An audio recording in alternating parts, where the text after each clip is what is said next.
We are taught that geology happens in extreme slow motion, that tectonic plates drift at roughly the same rate your fingernails grow. But in September 2005, in the Afar region of Ethiopia, a 60-kilometer stretch of solid desert violently unzipped. In just 10 days, the ground split open to create an 8-meter-wide gap, driven by a massive sheet of magma forcing its way towards the surface. This wasn't a slow drift.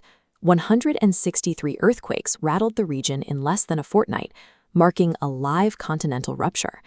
This sudden burst of violence is a signal to geologists to investigate the structural integrity of the entire African plate. This diagram shows the profile of a stable continent. Healthy African crust is typically cold, strong, and roughly 35 kilometers thick. However, high-resolution seismic data has identified a massive structural anomaly further south, near Kenya's Lake Turkana. In the Turkana Rift, that 35-kilometer measurement has been reduced to a fragile 12.7 kilometers.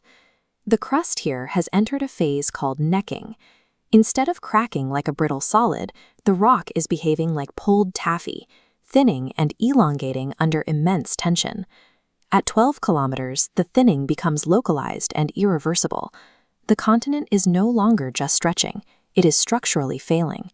This failure is driven by a 3-part mechanical engine operating deep within the Earth's mantle. The first force is a massive mantle plume beneath the Afar region. It pulses rhythmically, pressing against the rigid crust like a deep Earth heartbeat. This persistent thermal energy melts the crust from below, stripping away its structural integrity. Once the rock is heat-weakened, the second force, necking, allows horizontal tectonic pulling to stretch the remaining crust thin at Turkana.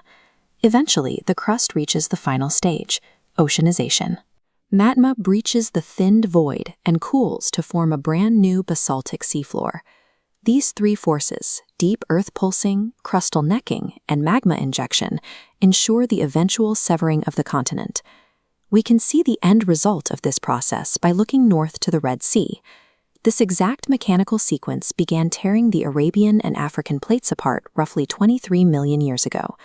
The flooded Red Sea basin is a mature version of the active tearing we now see in the East African Rift. As the rift continues to thin and subside, the Indian Ocean will eventually pour into the resulting valley.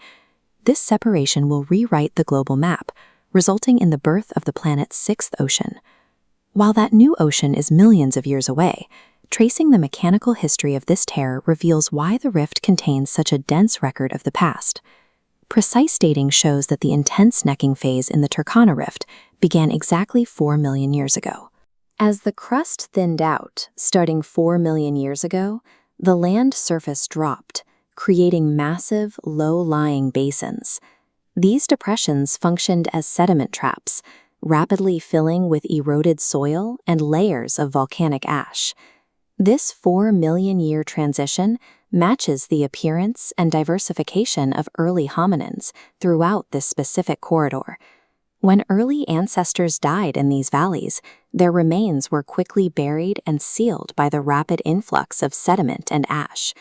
The density of fossils in East Africa is a mechanical byproduct of the rifting.